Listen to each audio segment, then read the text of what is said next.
రెండో దశలోనికి రాసిన పత్రిక 3వ అధ్యాయము. తుదకు సహోదరులారా, మీలో జరుగుచున్న ప్రకారము ప్రభు వాక్యము శీఘ్రముగా వ్యాపించి మహిమపరచబడ నిమిత్తమును, మేము మూర్ఖులమైన దుష్ట మనుషుల చేతిలో నుండి తప్పింపబడ నిమిత్తమును మా కొరకు ప్రార్థించుడి.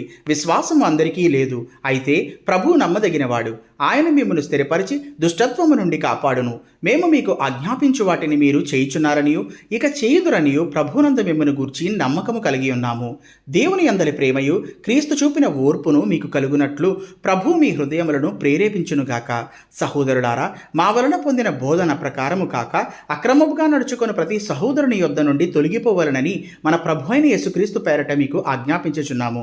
ఎలాగ మమ్మను పోలి నడుచుకొనవలనో మీకే తెలియను. మేము మీ మధ్యను అక్రమముగా నడుచుకొనలేదు, ఎవని యొద్దను ఉచితముగా ఆహారము పుచ్చుకొనలేదు. మేము మీలో ఎవనికిని భారముగా ఉండకూడదని ప్రయాసముతోనూ కష్టముతోనూ రాత్రింబగల్లో పనిచేయుచు జీవనము చేసితిమి.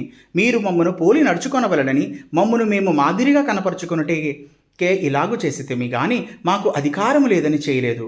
మరియు మేము మీ యొద్ద ఉన్నప్పుడు ఎవడైనాను పనిచేయనొల్లని ఎడల వాడు భోజనము చేయకూడదని మీకు ఆజ్ఞాపించితిమి కదా. మీలో కొందరు ఏ పనియూ చేయక పరుల జోలికి పోవచ్చు అక్రమముగా నడుచుకొనిచున్నారని వినుచున్నాము. అట్టివారు నెమ్మదిగా పనిచేయచ్చు సొంతముగా సంపాదించుకున్న ఆహారము భుజింపవలనని మన ప్రభు అయిన యేసుక్రీస్తు పేరట వారిని ఆజ్ఞాపూర్వకముగా హెచ్చరించుచున్నాము. సహోదరులారా, మీరైతే మేలు చేయడంలో విసుగవద్దు. ఈ పత్రిక మూలముగా మేము చెప్పిన మాటకు ఎవడైనను లోబడని ఎడల అతనిని కనిపెట్టి అతడు సిగ్గుపడ నిమిత్తం అతనితో సాంగత్యము చేయకుడి. అయినను అతనిని శత్రువుగా భావింపక సహోదరునిగా భావించి బుద్ధి చెప్పుడి. సమాధానకర్తయగు ప్రభు తానే ఎల్లప్పుడూ ప్రతి విధము చేతను మీకు సమాధానము అనుగ్రహించునుగాక. ప్రభు మీకందరికీ తోడైయుండునుగాక.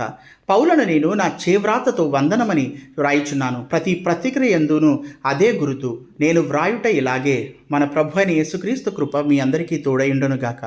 ఆమెన్.